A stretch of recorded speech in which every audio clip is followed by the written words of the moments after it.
Good afternoon. This is Dimitri Lascaris coming to you for A Reason to Resist from Montreal, Canada on November 30th, 2024. I am happy to be joined again today by geopolitical analyst extraordinaire Laith Marouf coming to us from Beirut, Lebanon. Laith is both an expert in broadcasting law and the executive director of Free Palestine TV, which has been doing vitally important reporting not only from Lebanon, but also from occupied Palestine. Thank you very much for joining me again today, Laith. Good to be with you, Dimitri. And first, let me say that I'm relieved and gratified to see that you and your family continue to be safe. You made it through this hellstorm, which may be over. We're going to get into that. But for the time being, you survived it, and you did that despite the fact that you took significant risks with your own personal safety in order to report what was going on in Lebanon. So thank you for that reporting, and we're so happy to see that you're safe. Thank you, Dimitri. So Laith, something very important just happened a moment ago, and before I ask you about it, just to clarify how we got here, for those who haven't been keeping up to speed with events in Lebanon, in the early morning of November 27th, a ceasefire went into effect between Lebanon and Israel. Since then, there have been reports of sporadic Israeli attacks in Lebanon, but it seems that at a minimum, and at least for the time being, the level of violence has dropped considerably. Many Lebanese who lived in South Lebanon, I understand, are returning, those who were displaced by Israel's bombs. They're returning to their devastated communities.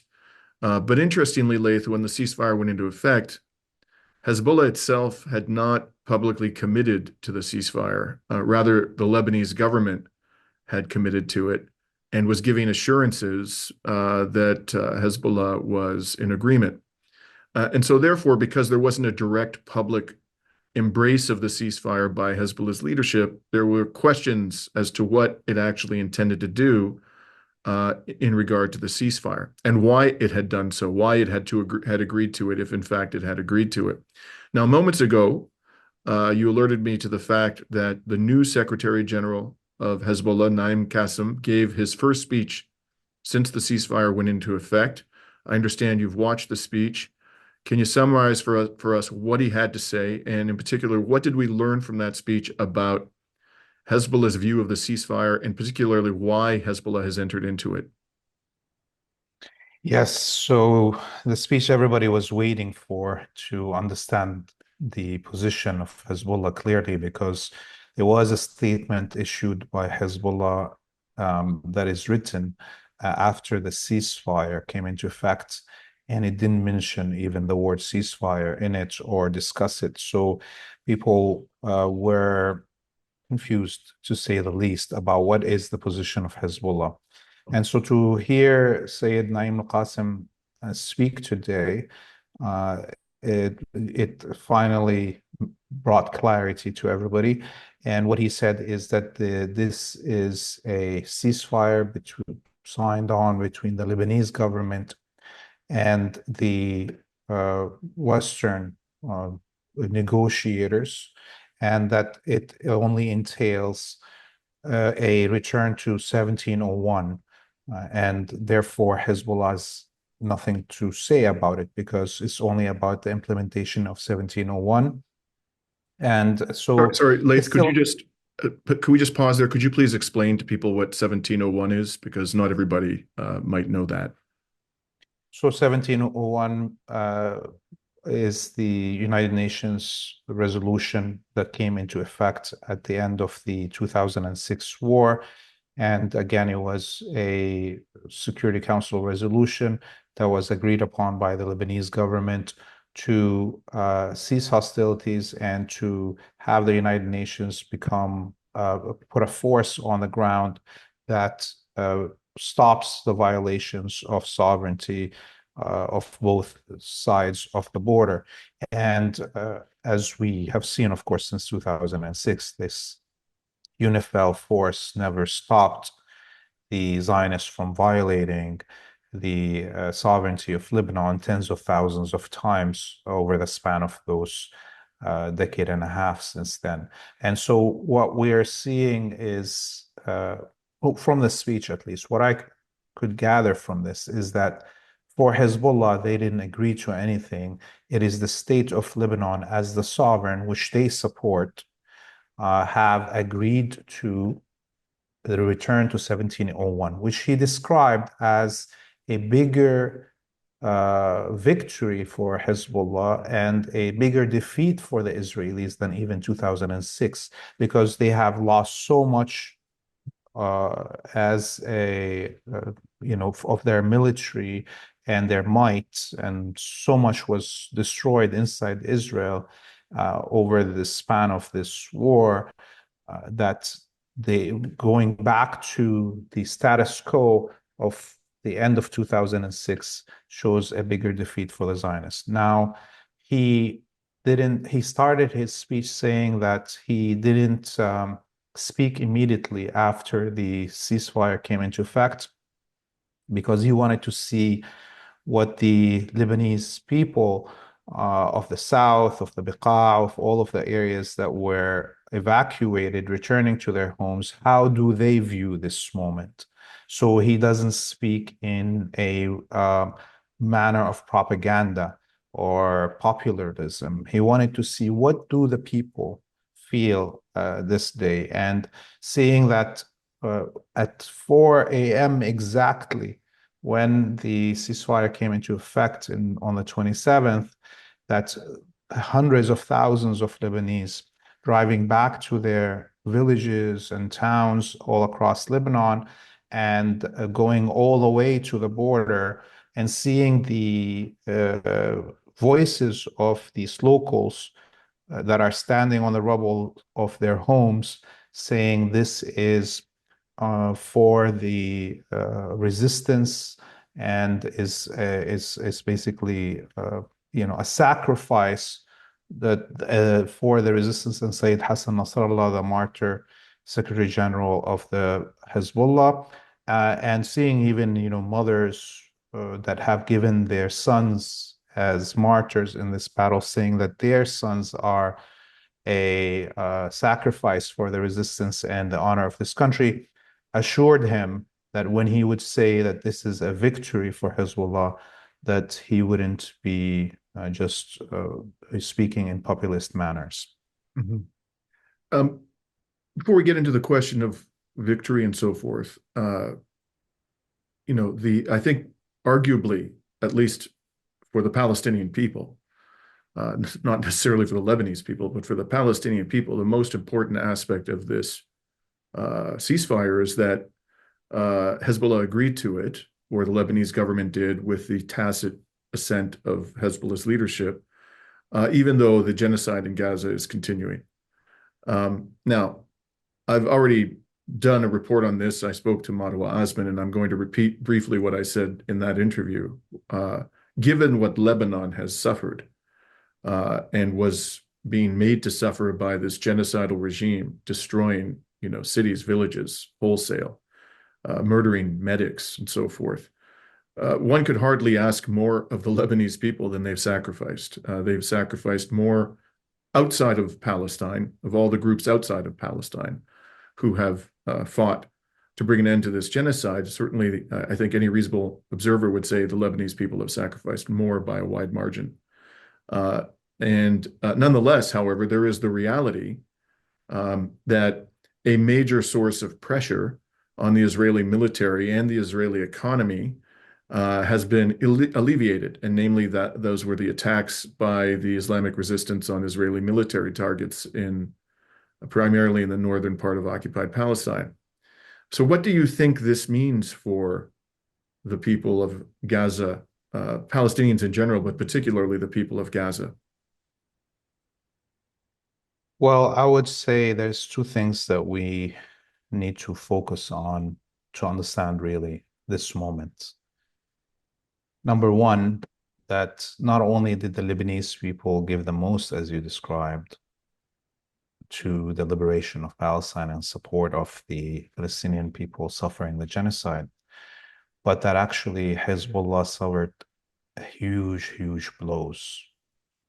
Whether it was the pager terrorist attack or the assassination of much of the leadership of Hezbollah, Uh, the organization, while it was able to maintain its ability to defend the country and to raise the status of its attacks, as we saw over the last 60 days, on very important targets inside the Zionist colony and the waves of missiles and so forth. This doesn't negate the fact that they actually suffered huge blows. It is important to recognize that. I think if the military of Russia suffered the blows that Hezbollah suffered, it would have collapsed. This is not also exaggeration or populist propaganda. This is the truth. It's important to admit the enemy's successes and abilities, even if they are monstrous. It is monstrous, the terrorist pager attack, but it was a huge blow to Hezbollah.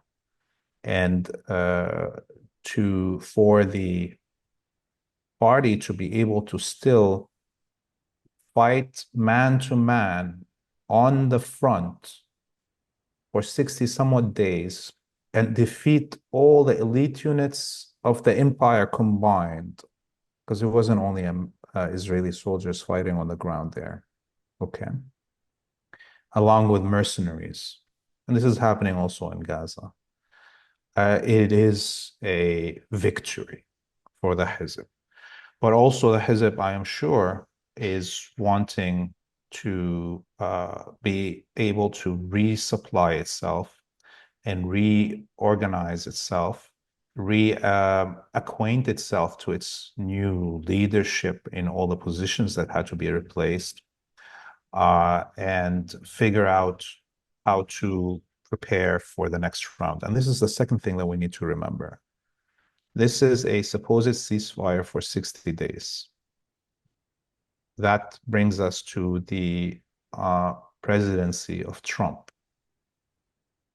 What this is a respite on this front for now, for 60 days, until the new emperor comes in and activates the new plans. And the third thing, and I'm going to throw it here, and maybe we'll talk about it as we go on in the show here, is as we see the war now has expanded to Syria, and Netanyahu in his speech accepting the ceasefire clearly indicated that the next target is Syria and President Assad of Syria, and followed by that, Iran when Trump comes in.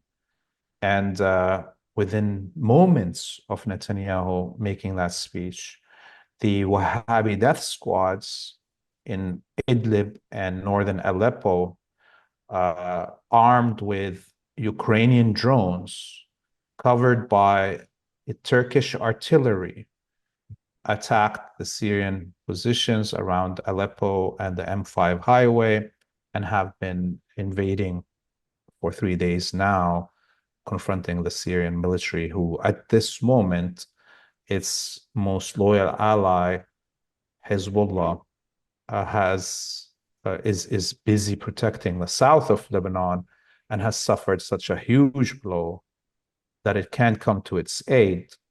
And where Russia is busy with a huge war in Ukraine, and where Iran is also busy across the whole region trying to defend other fronts. Those are, very important things we have to think about when yes, the Palestinians right now are more vulnerable. And to tell you the truth, there will be an acceleration of the genocide of the Palestinian people in these 60 days from before the coming of Trump. But given, as we see in Syria, things how they're moving, maybe the axis of resistance is going to stop allowing Israel and the West to set the pace of this war and move into a different case. But I've been saying this for a year and more since the beginning of this war, and I don't know the decision makers in the axis of resistance if they, what is in their mind, not moving in such direction. Right.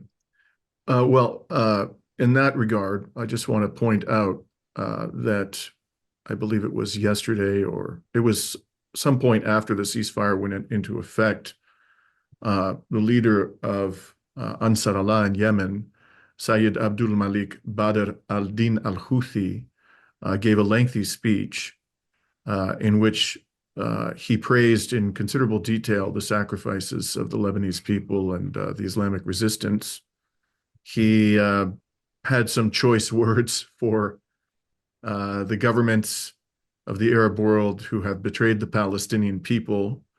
And then he talked about Ansar Allah's own contribution and said, I'm quoting here, our operations continue and we always strive to escalate and enhance their impact. So certainly Ansar Allah is signaling that it's going to maintain what pressure it can, may well try to escalate the pressure. Iraqi resistance groups, I haven't seen statements from them yet, the popular militias, but I wouldn't be surprised if they have a similar attitude. But for them to replace the pressure that was being applied by the Islamic resistance in Lebanon, they would have to dramatically increase their operations, their military operations against Israel. And it's not clear that they have the capacity to do that in terms of the amount and nature of the weaponry available to them, and given how far they are from Palestine. Have you seen signs, seen indications from statements or otherwise from the groups in the militias in Iraq, the pro-Palestine militias, Ansar Allah, and Iran itself, that they are going to escalate their efforts to replace the pressure that has been lost by the ceasefire in Lebanon? Well, obviously, we're all still waiting for the Iranian response to the last attacks on its territory and the injury of the Iranian ambassador in Beirut with the pager attacks. So this is going to happen, and Iran is not going to let down, it's built up for that. I don't know what they're going to do. If they definitely, looking at the wider regional battle, things are moving fast. And I don't think even this ceasefire in Lebanon is going to last. I don't personally think it's going to last 60 days. If it lasts 60 days, that will be actually the axis of resistance will be setting itself for a direct attack from the US by that point. They have to take advantage of the chaos in the change of leadership in the US to change the reality here. Currently, also another thing that I would say is that the Iraqi resistance is probably right now engaged directly on the battlefield in Syria against the Wahhabi death squads in the Aleppo region, and probably protecting the flank around the Tanaf area, the triangle between Syria, Iraq, and Jordan that the Americans occupy, that could at any moment also be waves of Wahhabi death squads attacking from there to cut off Deir ez-Zor from Damascus, from Homs, and then the country's cut off in half, like north and south. This is where, this is not one, we can't talk about Lebanon separate from all of this. We can't talk about Palestine separate from all of this. This is a multi-front war. The Russian military is currently bombarding all the headquarters and bases of the Wahhabi death squads in Idlib and Aleppo. And the push of the into Aleppo city has been kind of stopped and is now being pushed back. The Turks are opening their borders again now for hordes of other mercenaries coming. And who knows what the Kurdish Contras are going to do in Deir ez-Zor under American directive at this moment. Syria is going to, and what's going to happen to Damascus? Is the Israelis going to attack from the Golan Heights? You see, now we're playing a bigger game. Mhm. And unfortunately, the Palestinian people in this moment are being going to be left alone for a while, for a few, at least these 60 days. We're going to see inflammation of all the other fronts, maybe attacks on American bases and so on, to weaken the Americans before Trump comes in. The genocide is going to continue with the Palestinians, and I don't blame the axis of resistance for this. I blame the Western public. Right. Canadian citizens, American citizens, European citizens, their blood of the Palestinian people is on their hands. There's nobody that's not guilty in the West.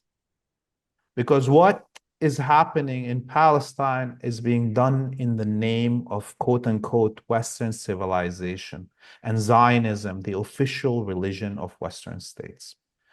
Mhm. That's all I can say about that.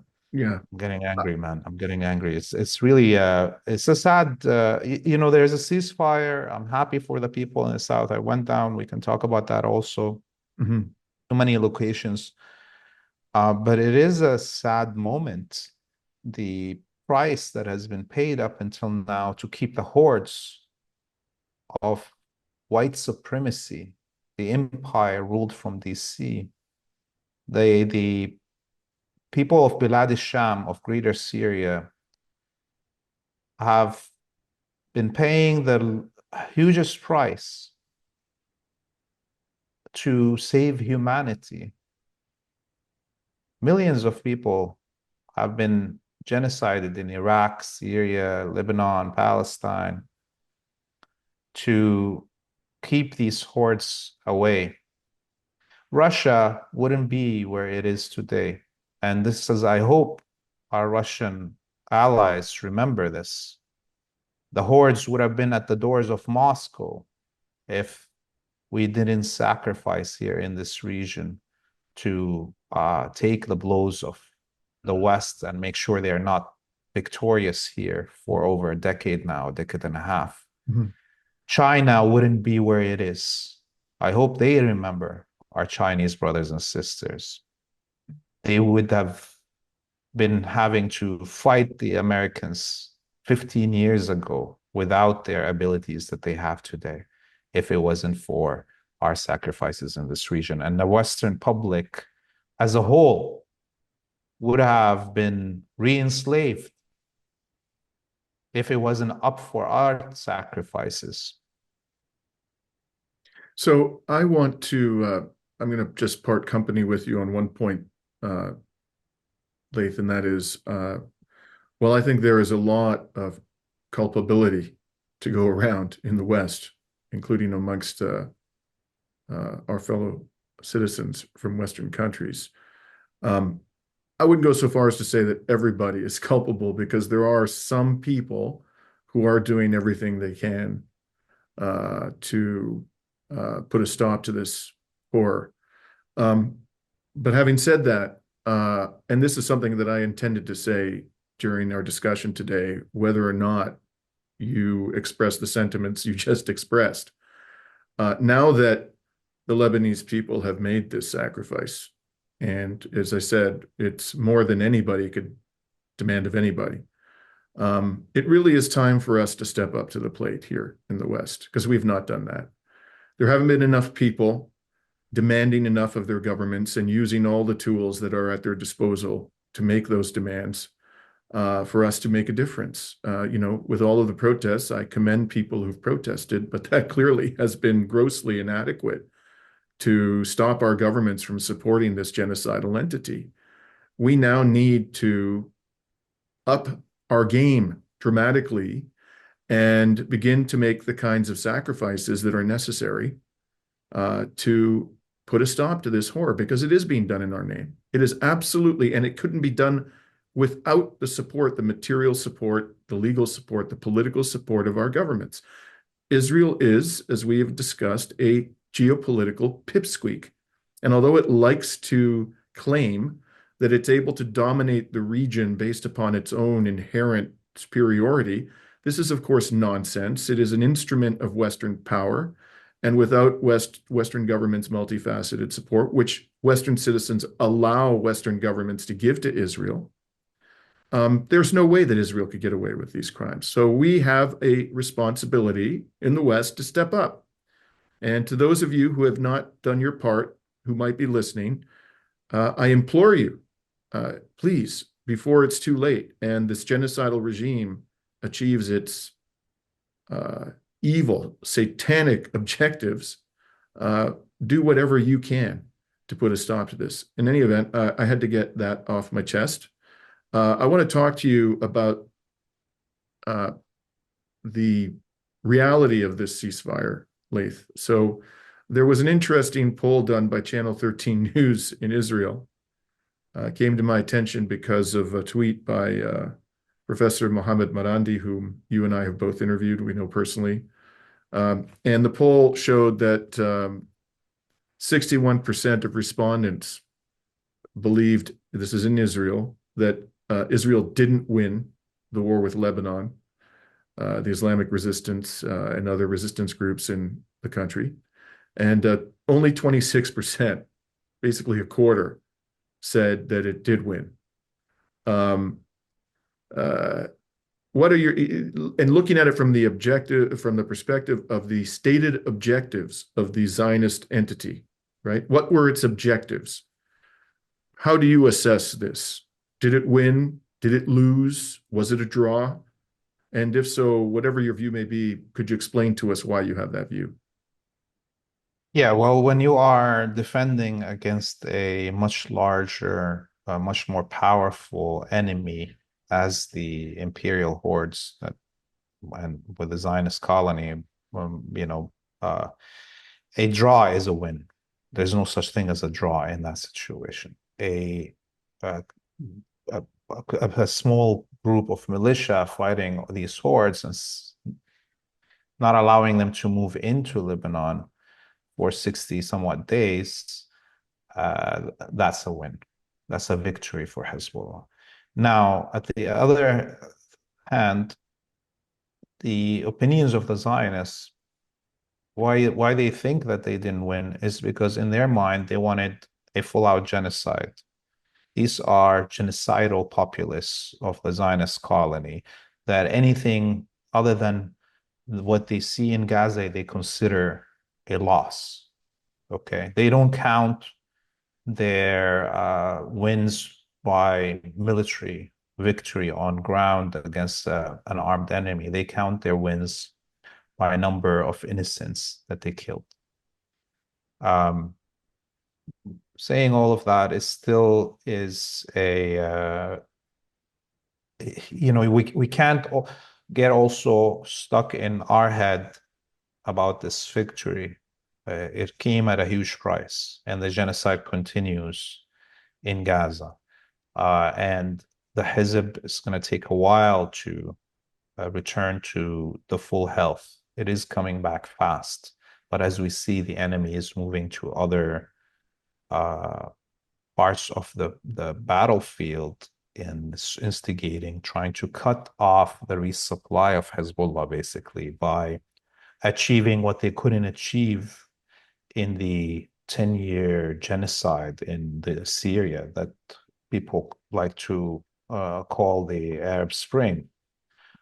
So Syria is another nation that has given martyrs for Palestine. That 500,000 Syrians that died over that decade, who mainly Syrian soldiers, 300 something thousands Syrian soldiers died in that war, died as martyrs for Palestine. That's the only reason Syria is attacked. Mhm. The millions of Iraqis that we saw dead is for Palestine. And so are the millions of Yemeni and Libyans and Algerians and Egyptians that have died over the last few decades. Those are all martyrs for Palestine. This is a much bigger war. I don't know, you know, I was more optimistic a few months ago in terms of how fast the Zionist colony could collapse, but it is done, it's collapsed. There's no coming back from this point for the Zionist colony in terms of its stature, or even the word Zionism now is a curse across this whole planet on anyone. And the question is, will the US try to make an example of the Arabic people to scare China and Russia? How far are we going? Are we going to use nukes against Iran? Um, yeah, I mean, this war is not going to be slow or easy. Yeah, I'll tell you, Laith, as I discussed with Marwa Osman this week in an interview we published yesterday, um, the genocidal regime said that its primary objective in invading was to ensure that Hezbollah could not strike bases and settlements in the north of occupied Palestine. Well, it's failed miserably to do that, even if, as I understand this ceasefire deal, and it's interesting that the actual terms haven't been published as far as I know, but there have been reports which apparently are based on information leaked to the media by the US government, Israel, perhaps the Lebanese government, that, uh, certainly Hezbollah is not destroyed. No one is demanding or expecting that it's going to be disarmed by the Lebanese army. That was something that was being talked about for months by this character, Amos Hochstein, the US envoy who used to serve in the Israeli military. That's not happening, however. And we know it's clear beyond any doubt that even if Hezbollah moved all of its missiles north of the Litani River, it could easily continue to strike into northern occupied Palestine. In fact, it could strike into the Negev. It could strike Ashkelon. There's really no target beyond the reach of its missile forces, whether or not they move to the north of the Litani River. So, and as I pointed out in my discussion with Marwa, the mayors of northern settlements like Kiryat Shimona and Metula are condemning this ceasefire as a surrender deal. That's what they called it. And one thing that's really interesting to me, Laith, I don't know that either of us is really in a position to say anything concrete about this, but I wonder, I'm sure that part of the motivation for entering into the ceasefire, and even Netanyahu had to admit it, was that his army needs a break very badly. It's taken a beating. He didn't say beating, but he did say they need to rest. They need to recover from more than a year of brutal warfare. And he even mentioned the fact, he claimed that there were delays in the delivery of weapons. Now, that may just have been a swipe at Joe Biden, whatever. But it seems to me, Laith, that at some point, these murderers were going to run out of bombs and air defense missiles. And I think that the resistance has probably forced them to consume gigantic amounts of munitions and air defense missiles. And of course, there is the absolutely stunning and horrifying amount of bombs that they've dropped on Gaza. They don't have an inexhaustible supply, the West. And in addition, they've been giving gigantic amounts of weaponry to Ukraine. So I suspect, I can't prove it, that part of the motivation for this is they were on the verge of running out of weapons. And it's going to be some time before they have replenished their stockpiles. So this is probably you mentioned the blows that Hezbollah has taken. No doubt it has taken serious blows. But the Israeli regime is also greatly weakened right now. And the West is particularly weakened right now. And everything that's going on in Ukraine is just making it worse. So I personally, Laith, have not changed one iota my assessment that it's over for the genocidal regime and it's over for the West.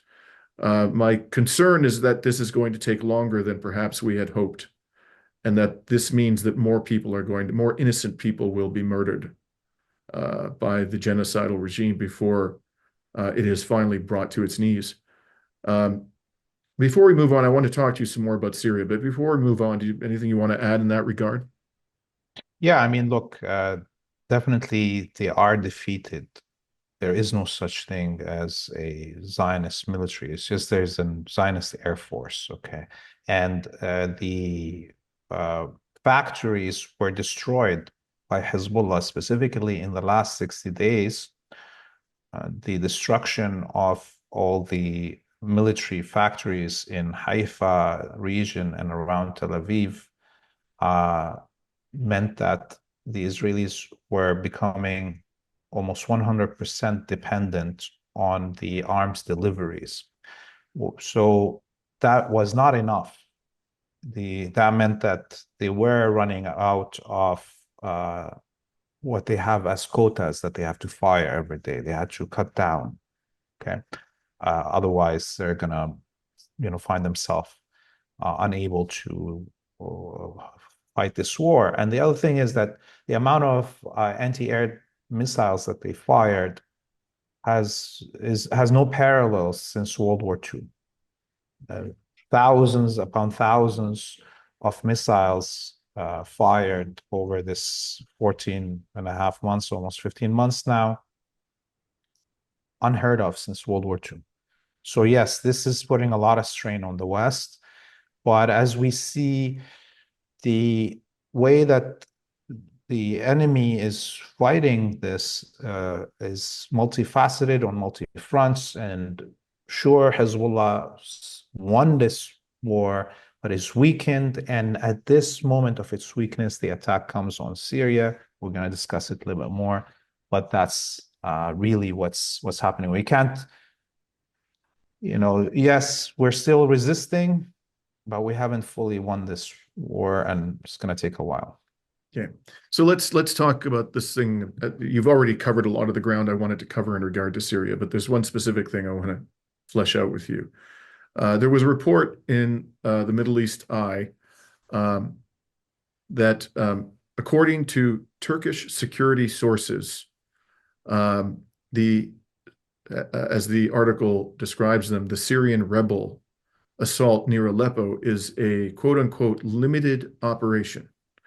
And the article goes on to say that these sources say the operation seeks to restore the internal borders per 2019 de-escalation zone deal, but Ankara tried to avoid it. Now, the fact that these sources purport to know, whether it's true or not, what they're saying, just park that for a second, that this is a quote unquote limited operation, that says to me that the Turkish security services are cooperating with these so-called Syrian rebels. And my understanding is that Turkey has a relationship with them and perhaps even some degree of control over them. Now, you'd have to be, I think, living on planet Mars to believe that the timing of this assault on Aleppo is coincidental. It happened literally at the same moment. It began literally at the same moment that the ceasefire went into effect. This all suggests to me, Laith, that there's coordination going on between Erdoğan and Netanyahu. Now, it may be indirect. Maybe they're not talking to each other, but somehow, some way, they're coordinating their efforts. And this is, like, to me, astonishing. This man, Erdoğan, has to be the biggest blowhard in West Asia because of the rhetoric that he employs in denouncing the genocidal regime, while at the same time allowing oil to flow through his country to the genocidal regime. Apparently, according to Mohammed Morandi, there's strong evidence that there are other forms of trade going on. What do you think the reality is here about Erdoğan? How much do you think the Turks are in on this disgusting effort to exploit the situation and inflict even more suffering on the Syrian people? Yeah, so number one, these Wahhabi death squads in Aleppo and Idlib use the Turkish lira as their currency in the areas that they control, and they fly the Turkish flag, and Turkey has something like 60 somewhat bases in Idlib and Aleppo.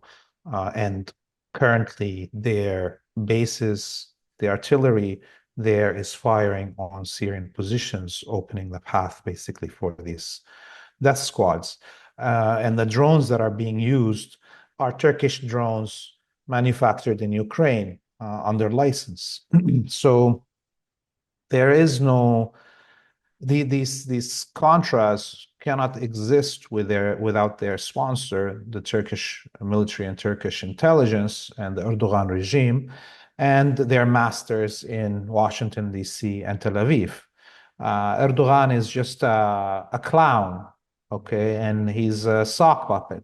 Netanyahu and Biden have their hands up his behind, moving his mouth, okay.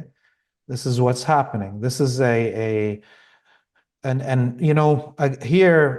it's good to blame Russia actually for what just happened. I think it's sometimes important to make this clear.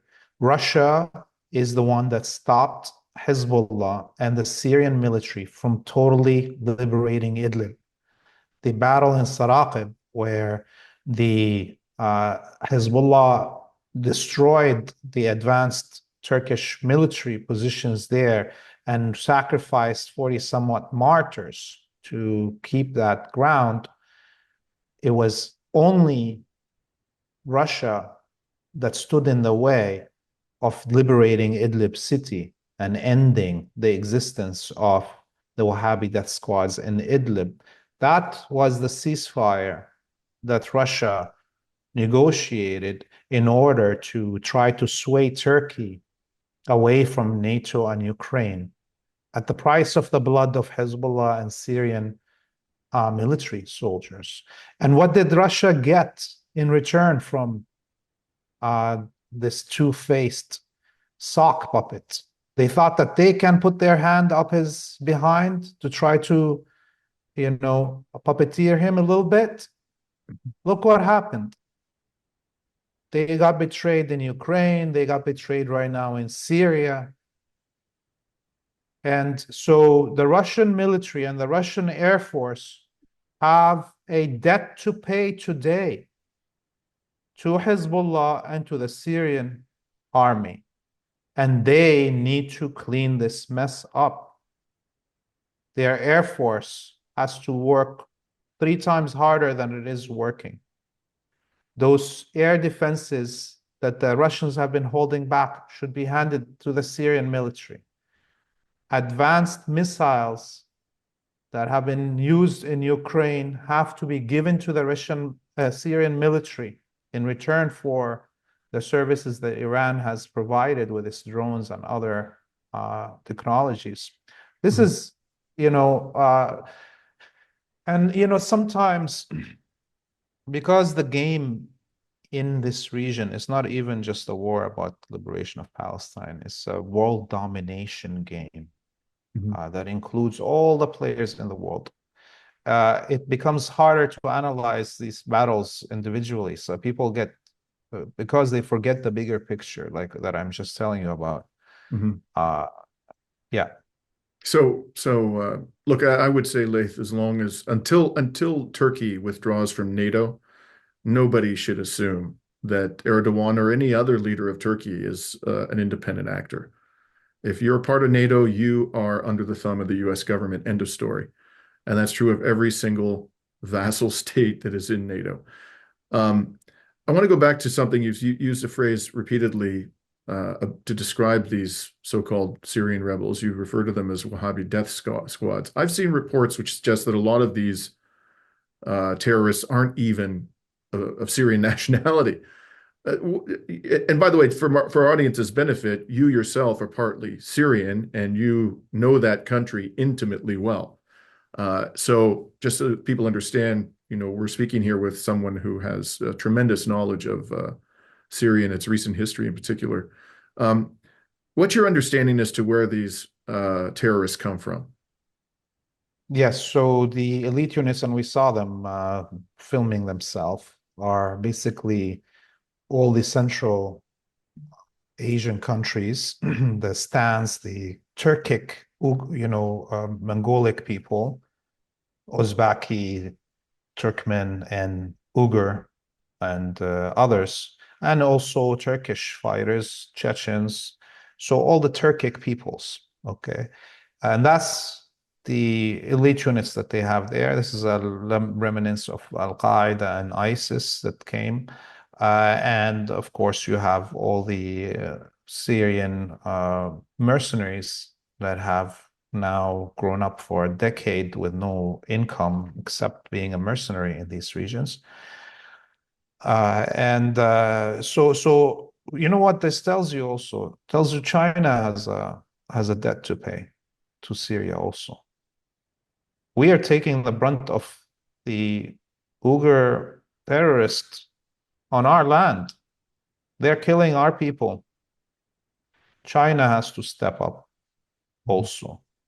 And I am, by the way, a Syrian citizen.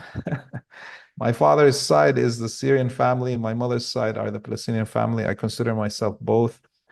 I consider myself Arabic, and I'm from Deir ez-Zor. This is a frontline town that has fought the French occupation and the American occupation valiantly and given thousands upon thousands of martyrs for the sovereignty of our country. It is sad to see Syria in this situation again. It hasn't healed from that decade of darkness with these death squads. So let's switch gears, Laith, and talk about this side of the pond. I want to share with you a video clip of a character by the name of Sebastian Gorka. And here is what I wanted to share with our audience, if you just bear with me for 1 second. Well, as usual, all the experts are out there lecturing us about a nation they don't really know much about, Persia, Iran, the head of state and his foreign minister and other leaders of the fascist theocracy that is the revolutionary regime of Tehran are dead. What does it mean? Well, here's the good news. A little bit of problem for the regime. Got to replace them. Here's the bad news. Does it mean the good guys, the Persians who have been subjected to that theocracy since 1979, are in a position to take over? Not quite. To quote Joseph Stalin, when discussing the power of certain leaders, the Pope, yeah, how many tank divisions does he have? As long as the Pasdaran, as long as the Revolutionary Guard has control of the power ministries, the army, that's who's going to maintain control. How do you bring down a regime like that? Not with neocon intervention. Do what we did in the Trump administration. Swing sanctions that brought the regime practically to the brink of economic collapse. And that's when the people can take over. In the meantime, the International Court of Human Rights has put out a warrant for Bibi Netanyahu and his Minister of Defense because Jews, right? Jews. How interesting that the Arab wife of George Clooney was heavily involved in that decision. The left, they're the anti-Semites. No, sorry. They're the Jew haters. Just look at the campuses across America. Look at the squad. We stand by you, Israel. Do what needs to be done, especially when it comes to the biggest sponsor of state terrorism, Iran. God bless. Tune in today. Amazing show. Frothing at the mouth, incoherent psychopath is Trump's pick for national security advisor. Just so people know, he's apparently of Hungarian-British origin. There's some indication he worked for British intelligence for a number of years. And apparently his father was once given a medal by an organization identified as being of a Nazi orientation. And he then, after his father passed away, I understand, proudly wore the medal. publicly. And quite apart from all of that, this man is spectacularly unqualified to opine on national security, not simply as a moral matter. He's completely devoid of any, even a modicum of human decency, but he's a raving idiot. Excuse me for being so blunt, but I couldn't imagine a person who is less qualified to be a national security advisor to anyone, let alone the President of the United States. What do you make of all of this, Laith? I mean, I'm sure I invite you to comment on him particularly, but the fact that this guy was chosen by Trump, where does that mean we're all heading in the months ahead?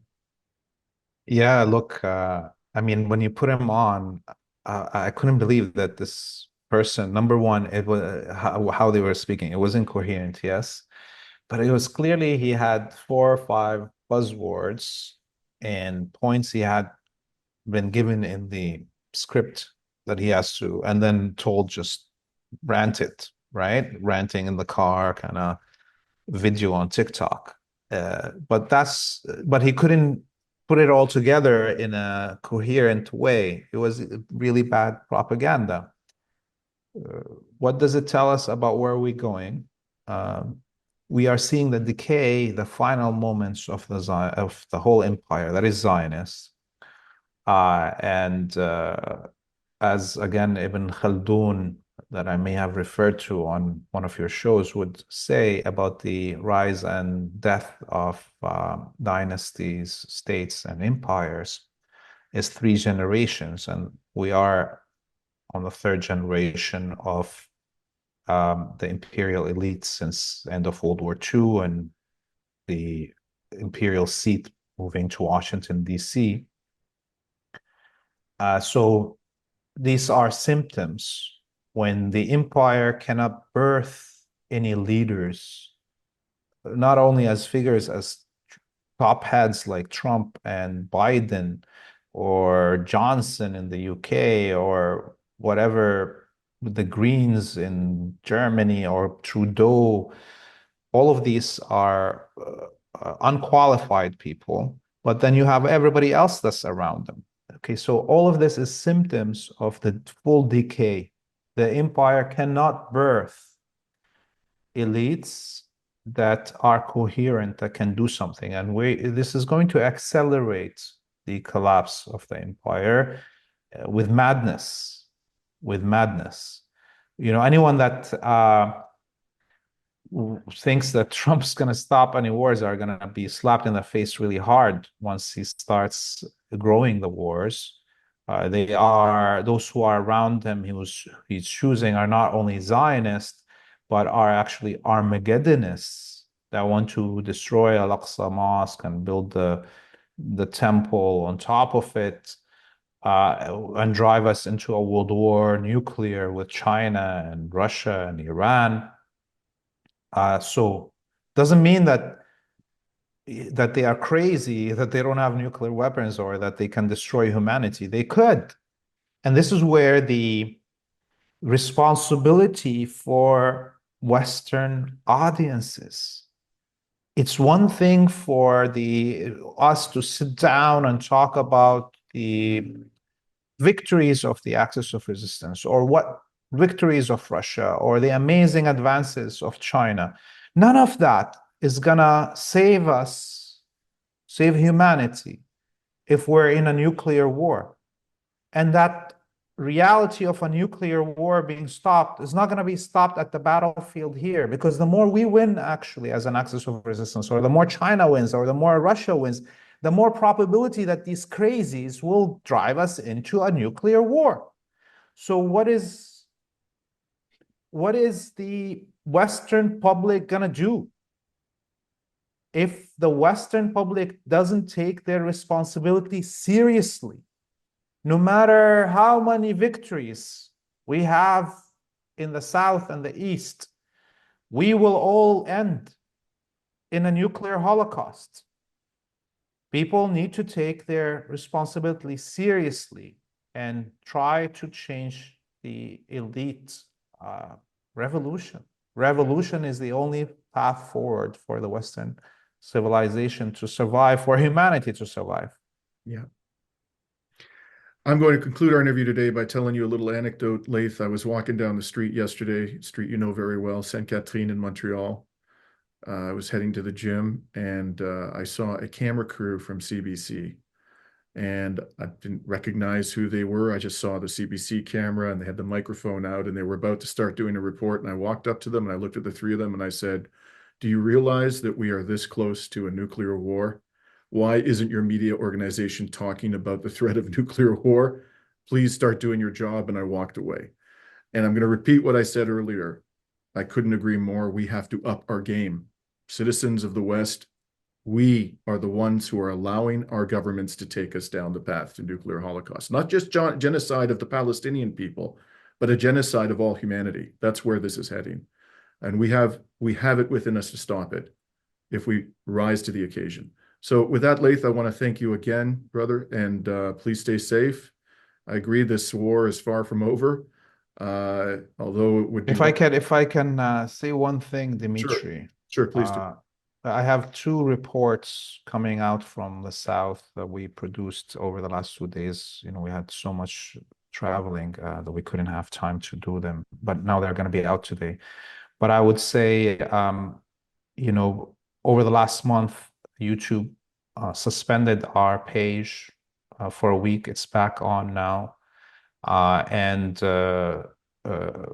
TikTok, you know, just erased our page. Odyssey also banned our page. So we got hurt financially in terms of donations because of the drop in viewership over the last, you know, quarter of this month.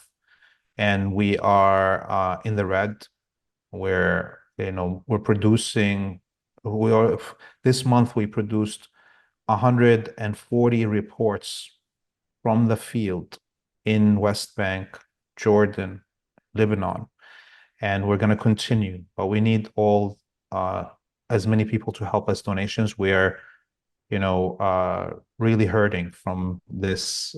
So please, people, go to freepalestine.video and donate. We need your help to balance our sheet this month. And I'll put a link to the website in the description to this YouTube video. Thank you again, Laith, for speaking with us, and I look forward to our next conversation. See you soon, Dimitri.